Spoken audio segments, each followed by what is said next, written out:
Hi everyone.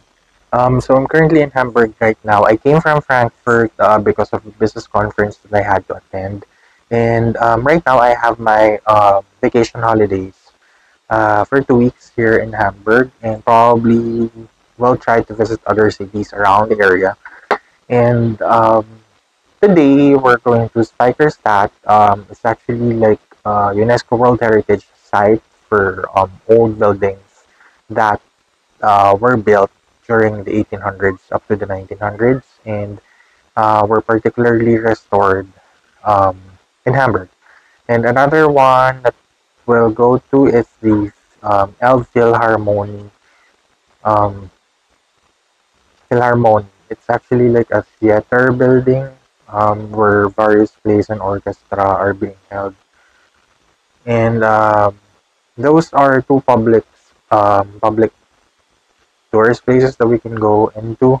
I hope there's no payment or fees doon, pero tingnan natin. So, I'll tour you guys around. And I'm wearing my new specs. As you can see, medyo mataas ang transition niya sa UV. I think particularly in Europe, mataas ang UV light. So, you guys have to bring sunscreen, um, especially during the day, you should wear it. And ayun, so I'm trying out my new microphone as well. Tingnan natin kung maayos yung noise cancellation nito. So, see you guys around!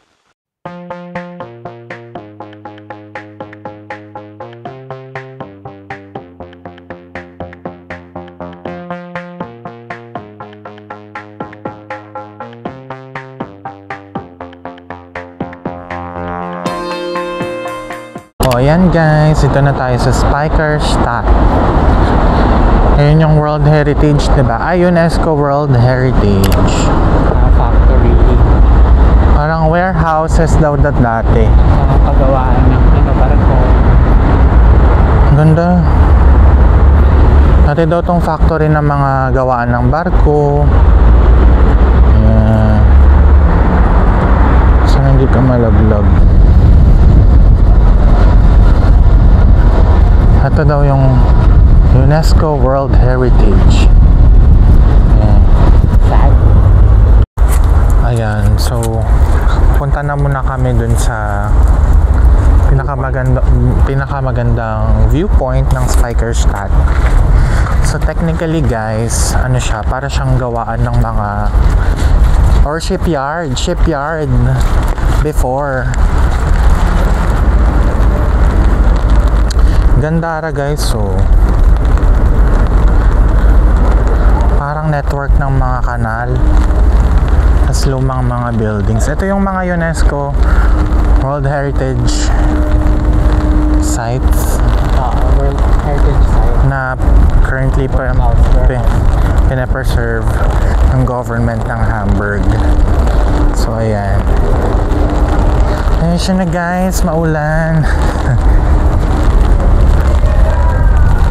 Wala eh, paiba-iba eh.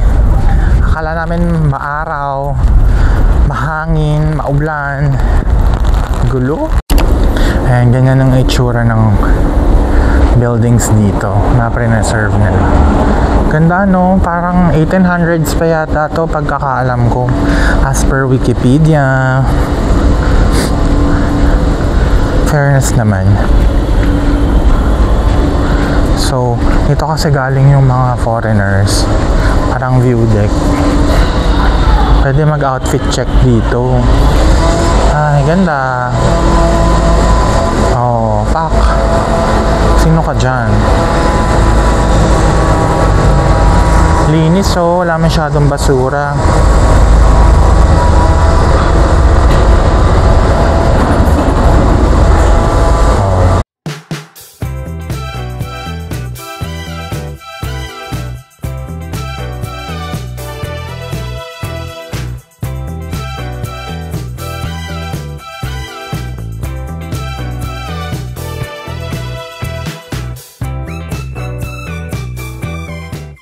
So guys, Spijkerstadt in Kontorhaus district with Chile House. These are two densely built urban areas in the center of the port city of Hamburg. Tawag dito, According to Wiki, hindi to Wiki UNESCO.org pala tong website na to. So, originally developed pala to on a group of narrow islands in the Elbe River between 1885 and 1927. Tapos nirebuilt siya from 1949 to 1967. So, isa to sa pinaka-coherent or largest coherent historic ensembles of port warehouses in the world. Parang until now, di ba? Parang Kinonvert na siya na offices. ayun. But now, kinonvert na pala siyang offices. Tsaka museum daw. So, from 1920s to 1940s, house port-related businesses yung mga nakatayo dito or nakapaloob dito. Okay, that's it for now. Ang ganda niya, naging parang tourist district siya ng Hamburg. Correct? Landmark. So guys, malapit na kami sa Elbphilharmonie. Ano ang Elbphilharmonie? Sige, explain mo na. It's a theater. Opera theater. Ng Philharmonic Orchestra. Ayun, so parang theater siya Pero guys. dalawang malaki yun. Okay. Hindi ko pa napapasok yung loob kasi you have to pay to get inside. Pero in that building, merong hotel, merong mga shops, may restaurants. Ayun, ganun daw. Pero ito siya guys, kita nyo. Ayan, yung may parang, anong tawag sa mga ganyang building? Asymmetrical. Ganon. Yung design niya ay inspired by the Elbe River. Kaya parang mukha siyang tubig. Ayun. Yan, may parang guys. waves.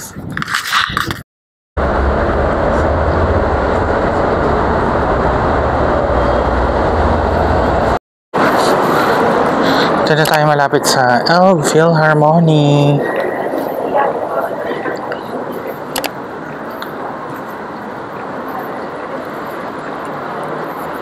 Ang taas niya. Andun yung viewing deck Yeah. sa kalagitnaan. Siyempre walang viewing deck guys sa taas, no? Paano ka mag-view dyan? For the turok at for the tusok ka.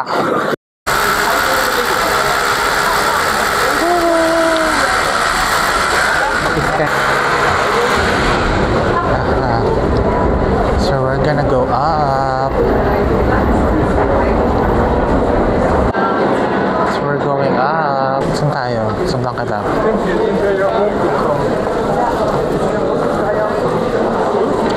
Laki niya para siyang may mga kainan pala pati souvenir shop sa loob guys. Okay. Kasi ayan, nasa viewing deck na tayo guys. Ganda katakot ang lula.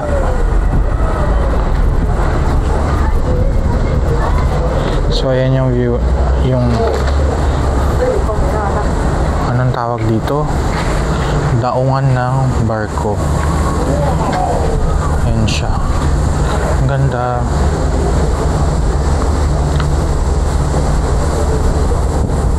Taas natin kitang kita yung ng Hamburg, Gabuan. So ayan, paikot siya. So syempre nakaka-orkot, malaglag. Ayan, may barikada dito pero syempre hindi tayo pupunta.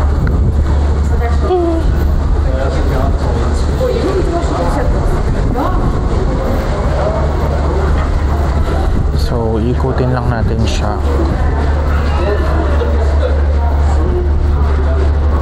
Ganda, nakakalula. Syempre for the dagat na, hindi naman siya yung dagat na dagat. Gusto mo nagsasalita ako mag-isa. So bago ka malaglag, yung barikada there.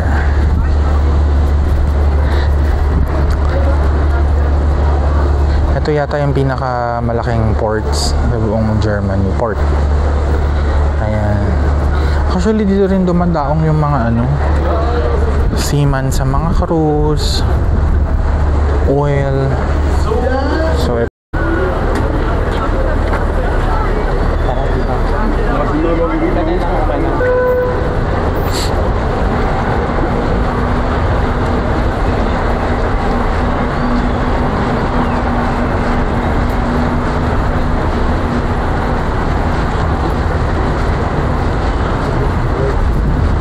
Ganito lang siya.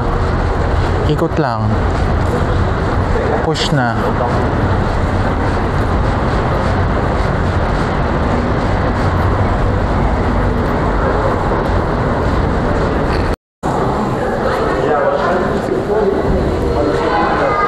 Ayan guys, so merong mga shows dito, no? In German ba? Hindi. May English. Ayan, English and German shows. Pero maganda yung acoustic.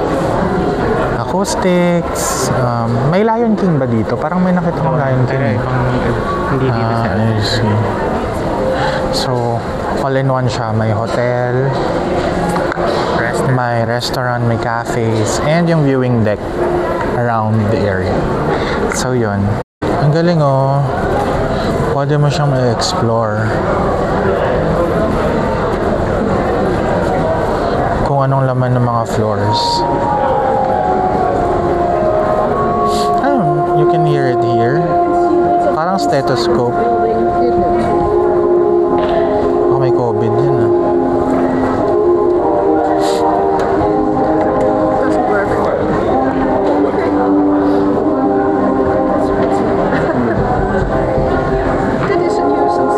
Ito yung history. Okay, kung paano siya nabuo. Grand opening of the new concert hall was celebrated 2017.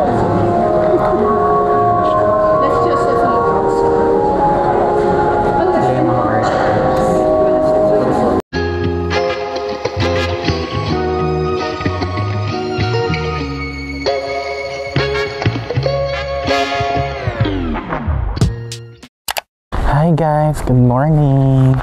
So ngayon, mga outfit na may ulit kami. And papunta kami ng Lübeck. So para siyang UNESCO World Heritage Site din ba? City na Old Town, no? Ayan. So, samahan niyo kami kung paano kami pupunta doon. So, first stop namin, dito muna kami sa favorite bakery ni Paul. Anong pangalan nito? Yungge Bakery. Ayan. So, I ordered fish na may konting vegetables. Tapos omelette siya. Ayan, ganyan yung interior niya. Very simple lang. Oh, pwede rin kayo magkape outside. Ganda. Simple lang dito pero alam niyo yun. Feeling ko wala rin kasing mga tao ngayon kaya tahimik. Ayun.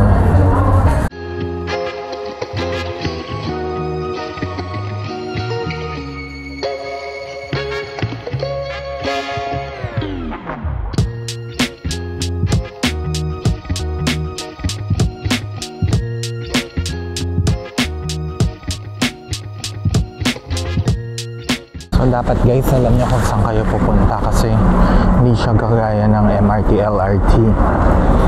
Marami siyang pababa, paakyat. Kasi may mga underground pa. Parang per level yung mga trains dito nagsiswitch. So, yun.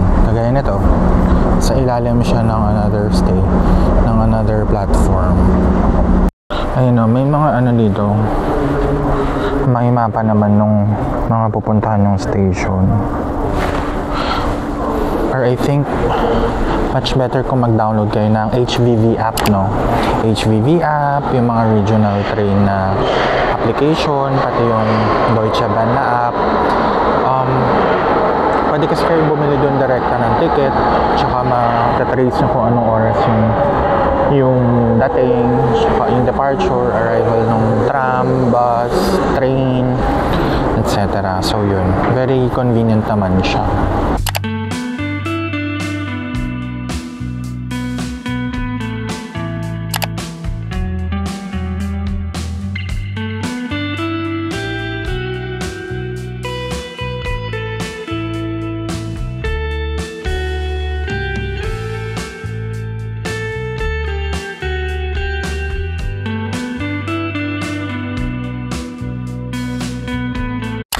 Hi guys, so actually bumaba muna kami sa Rheinfeld Station para mag-purchase ng ticket going to Lubeck. So yung nabili naming Lubeck ticket, kasama na yung bus and train for 590. And ito yung Rheinfeld station.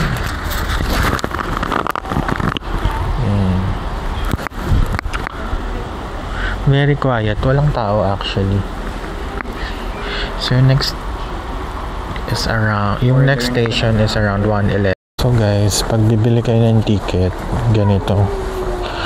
Ayan, dito kami nag-purchase ng ticket. So make sure na select nyo lagi yung English para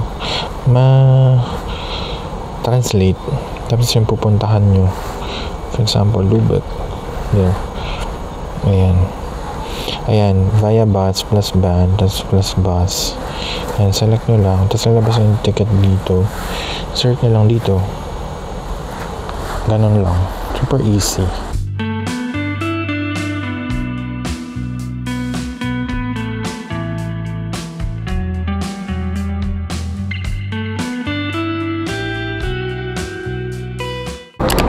We're here.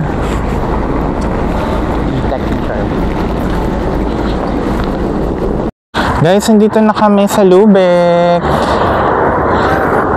Historical Old Town. Ayan, so pupunta kami dun mamaya. As you can see, yan yung Old Town, yung UNESCO Heritage Site. Ganda. Okay, ito yung first destination namin guys. Ang tawag dito, Holsten Tor. Holsten Tor meaning gate. Holsten Gate. Holsten Gate. The Tor ay gate. So it was built in the years 1464 to 1478. Ng master builder na si Heinrich Halmstede from Dutch Models. Malapit na kasi ito sa Baltic Sea. Ayan, correct. Malapit daw sa Baltic Sea. Ne-echo ko lang sinasabi mo. So yan, usual naman yun, di ba, sa mga European towns, merong parang gate papunta dun sa mismong town. Or para siyang fort na depensa laban sa mga kaaway. So I think ginamit to ng World War I ba? Ako na sure eh. Pero wala na. Let's see if we're wrong or right. Ayan guys, ang ganda. Pero mukhang uulanin yata kami. So dapat lagi kayo may dalang payong tsaka raincoat in case of, So ayun, magpipicture muna kami. Ayan as you can see, ganyan yung itsura. Tapos pasok ko sa gitna.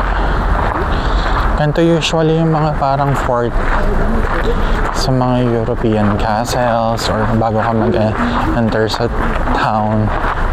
Ganyan. Ang laki eh.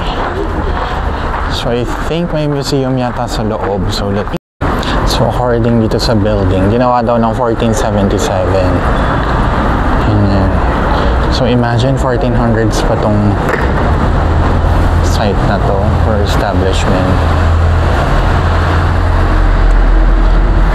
Tsaka ang kagandahan dito sa town nila, hindi masyadong nasira sa gera.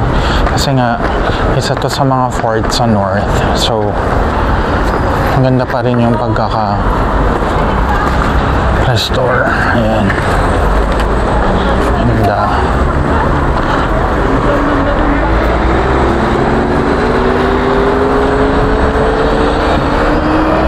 Para siyang may similar vibes sila ng Heidelberg. Very Heidelberg.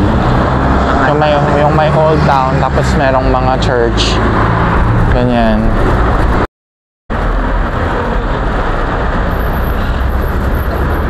Sakto siya sa video. Ayun o. Kita mo yung niya. Preservation nila. Ang galing. Ayan. So, nandito na tayo sa Altstadt. Meaning, ito yung old town Lubeck, ng Lubeck. So, completely surrounded siya ng water. comprised of brick architecture around this area. Tapos, ano ba to? Hallmark siya ng Hanseatic town, which was founded in 1143. Tapos, first port siya pala. First port pala to ng Baltic Sea and has been a UNESCO World Heritage Site since 1987. So yun, very relax lang dito. Actually, yung weather, very cool. Medyo Tagaytay siya na may pagka-Baguio and Sagada. Pero hindi siya sobrang lamig kagaya nung sa Hamburg at Frankfurt eh. Dito sakto lang, tas may araw, so nakaka-enjoy. Ayun. Actually, marami pang tourist sites dito na pwede nyong i-explore. Day trip, kaya siya. Kasi maliit lang yung town. Well, not maliit. Pwede nyo siyang lakarin or by bus. But then again, di siya ganun ka laking-laki kagaya ng Frankfurt and Hamburg or Berlin, let's say. So, very unique. So, I guess magstay lang kami dito dito sa Altstadt or yung tinatawag nilang Old Town and tignan natin kung ano pang may offer nila. Krankenhaus, guys. Ibig sabihin, hospital. Ang ganda. Ayun o, kita nyo yan. Marian Krankenhaus. Papunta na daw kami ng Lübecker Cathedral. One of the churches dito sa Old Town.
Ang ganda guys, oh. Para siyang marsh na lake. So ito yung mga ibon dito na makikita. Dami oh, mga pato. Dito rin yung ibang ibon. Tapos makikita nyo doon oh, may malaking swan. Sige, upo tayo doon.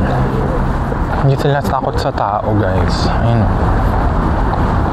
Iwas lang saglit pero hindi sila takot. Kasi sa atin hinahabol ng mga bata eh. Ayun, nung nakita nyo yung laking swan o dalawa, mag-asawa. Pandakekok na duck. Kala niya magbibigay tayo ng food.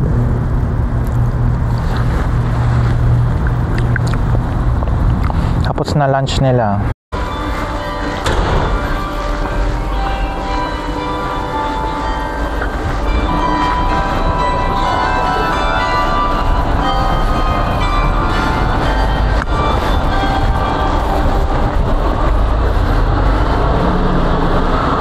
Nasa backpacker tayo.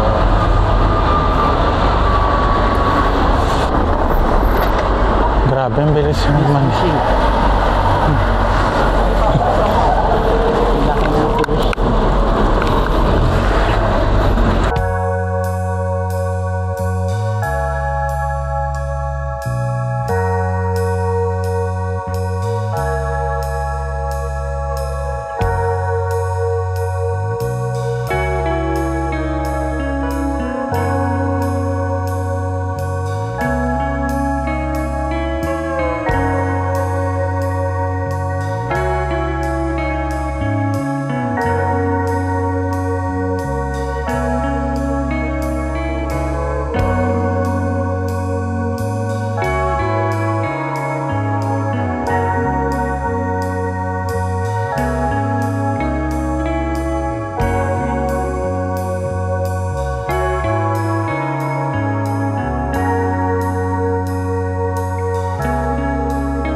tourist destination namin for today. Ano ba yung Schwerin? Town ba yun? City? Town. Okay, town ng Schwerin. So, actually may castle doon. So, we'll try to check other tourist spots around the area. So, kagaya din siya ng Lubeck na maraming, na parang old town. Although this one may castle, it's pretty special. So, let's see if kaya natin makapasok sa loob or kung may bayad. And what else? Explore natin yung ibang spots din sa loob. Yun na. Naka-guard kami kasi kala namin malalita kami sa train. Buti na lang hindi pa umaalis, delayed yata. So ayun, sumakay lang kami dito sa may Hamburg Hauptbahnhof, yung central train station, and then hinanap lang namin yung specific platform. So bumili kami ng ticket sa app, or you can also purchase sa train station or via sa mga ticket machines. Ayun, yung parang ATM na nagde-dispense ng ticket cards. Ayun. So, samahan nyo kami.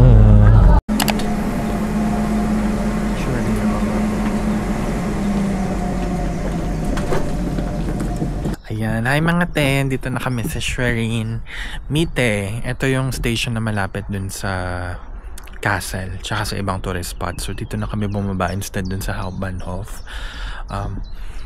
Ito siya. Yan, kababa na kami. Tapos maglalakad lang kami going there. Tapos pupunta siguro muna kami sa mall para kumain. Ang pleasant ng araw. Ayun. May araw. Yun lang siya. Simple lang.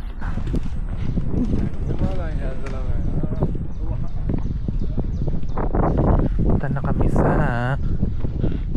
bicycle lane ba to? Ito ba bicycle lane?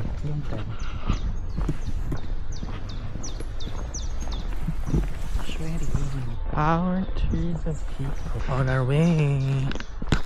Ay puta. Schwerin. Yeah. Ang ganda mo. I-off ko yung audio. Ang ganda mo. Schwerin. Ganyan lang dito guys. Maglalakad-lakad lang. True.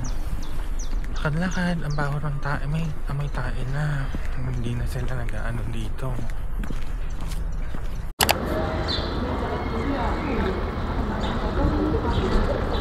Taas.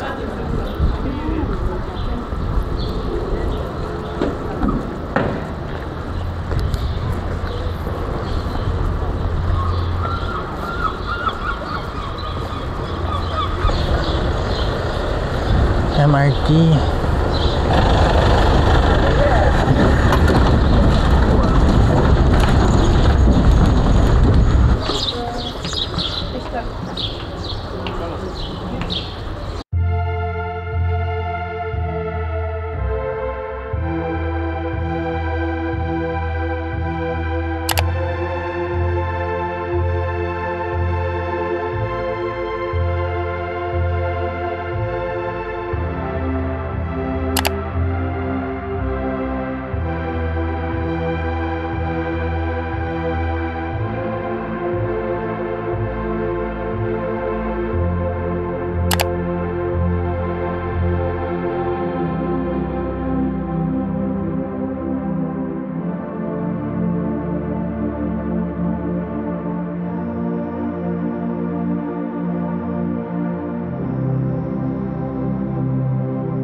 Old Town. May mga ano, parang national.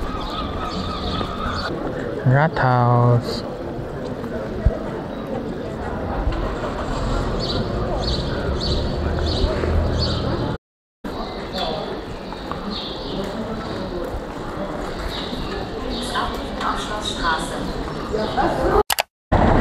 Yan na yung Schwerin Castle.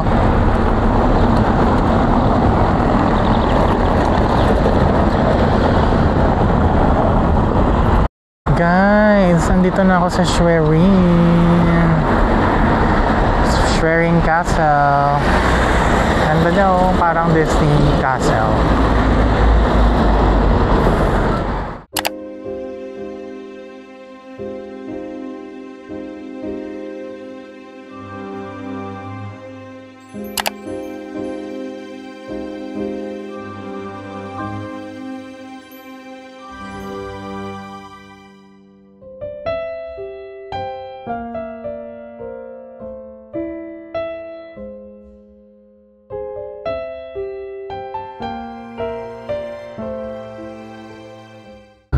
May garden dito sa may likod nung castle. Pwede kayong pumunta dito at umupo. May mga seats. Pag napagod kayo, kakalakad sa Old Town. Tsaka ang ganda ng view. Parang ang view dito is yung lake to, di ba? I-mention ko na lang dito sa aking subtitle, sa caption. So yan guys. Yan yung makikita nyo. Very chill, very relaxed. By the bench.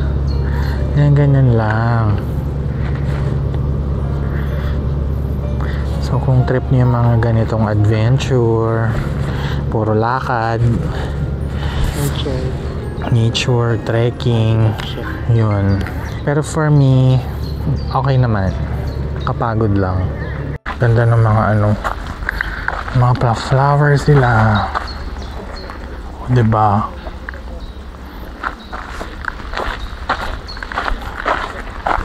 And guys, ayan, papasukan kayong parang pasilyo dito. Tapos paglabas nyo, ito na siya. Yung castle. Dito. And yung garden.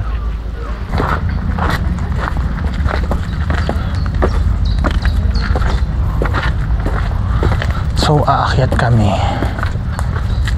Kasi hindi ko sure kung pwede dun. Mukha naman pwede. Kasi may mga tao. Lakaran siya guys. Pero, carry naman. May view eh. Ayan o. Ganda.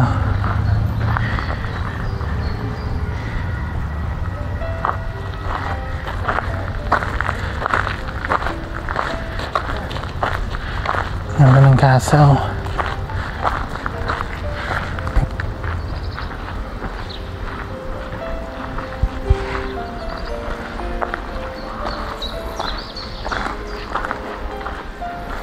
Flowers.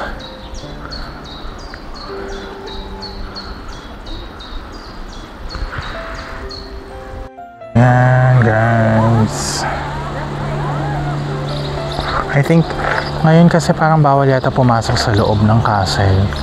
Aside sa there are government offices inside, they are actually in renovation right now. So hindi pa siya open for public. Pero ganyan siya kaganda, laki.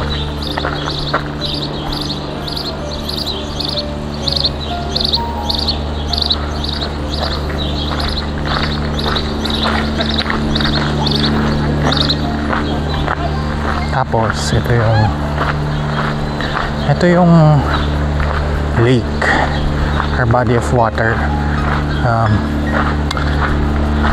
sa likod ng castle. Ayan, ang laki niya oh. Katuwa. Ang kagandahan dito, ang daming bench. So pag napagod kayo, pwede kayong umupo. Ang ganda.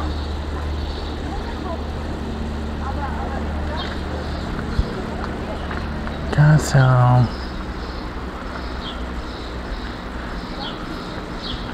May mga tours din around this area. Tour sa museum, mga walking tour available naman siya sa Schwerin. So ito yung garden nila.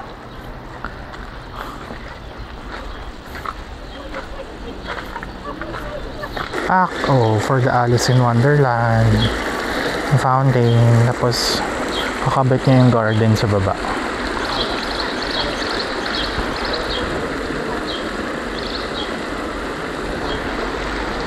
Dito tayo sa facade ng castle overlooking the lake. Yan siya. Ang ganda, no? So pag may time kayo, magdala kayo ng sarili niyang tripod. Parang ako. Yan, no? Tripod by Ulanzi. Ayun guys, so kita nyo dito yung history nung pagkaka-construct. So from 941, no, ginawa na siya till today, 2017. So ito yung map ng buong castle. Actually para siyang malaking batibot, ikot lang kayo.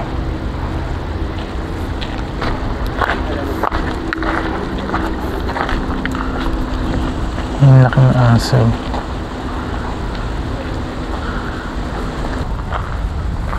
Lawak.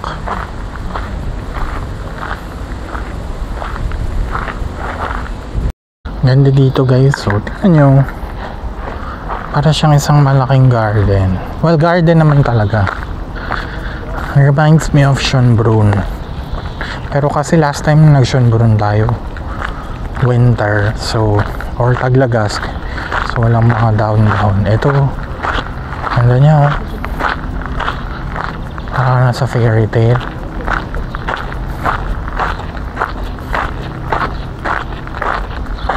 Siguro kung susumahin mga 20 to 30 minutes walk, kaya naman to. Dami nyo rin ma-explore. Well, dito sa castle lang. Tsaka yung grounds niya, or yung outside grounds. Green na green. Ganda. So yun, itong Schwerin, ano siya, parang 2 hours na biyahe from Hamburg Hauptbahnhof. And for me, sulit siya kasi ang tahimik ko. Well, as of now, di naman maturista kasi Monday din. Pero kung bet yung mga ganito, tour kayo or walking tour kayo on a weekday, actually hindi nyo na kailangan kumuha ng yung mga may bayad na tours. Kaya yung DIY, tamang research lang sa Google. Hindi na kami nagbabayad ng mga extra fees kasi parang mahal din kasi, parang €1.60. Minsan parang pag mga walking tour, maaabot ng mga €50, ganun, depende.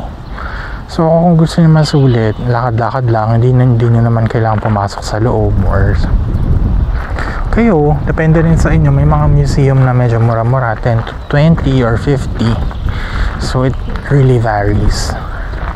Ayun.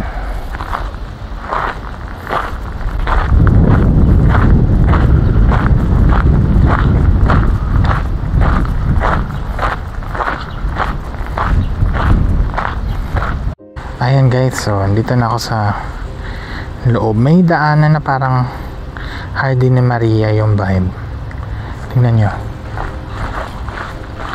Oh, diba? Ang ganda. Well, wala kasing tao, ang tahimik. So namunga na yung mga dahon-dahon dito.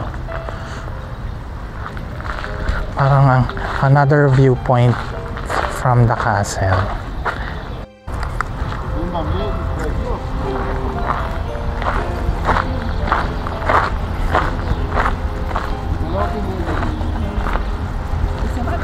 Ano yung vantage point guys? Pinaka vantage point from here.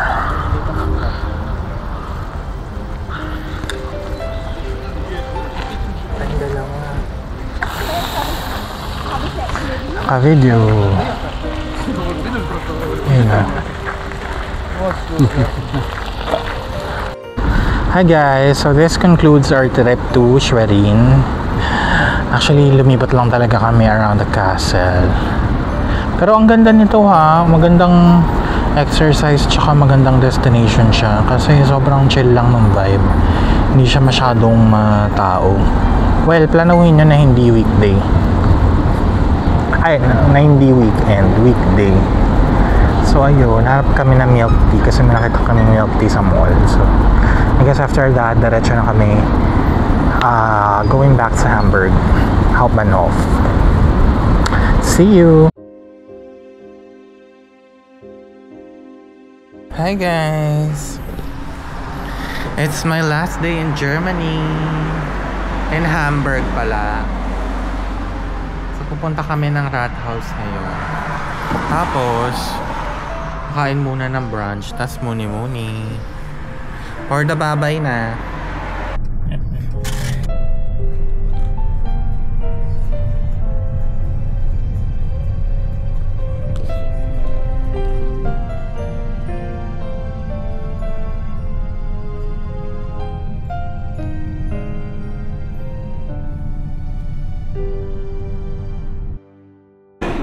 Guys, nandito na tayo sa airport, Hamburg Airport. So, pabalik na ako ng US. Pabalik na ako ng Manila. So, papunta to ng Dubai and then Dubai to Manila. So, magbababay na rin ako kay Paul. Grabe. So, this is it. After 2.5 weeks yata ako nag-travel. So, eto na yon.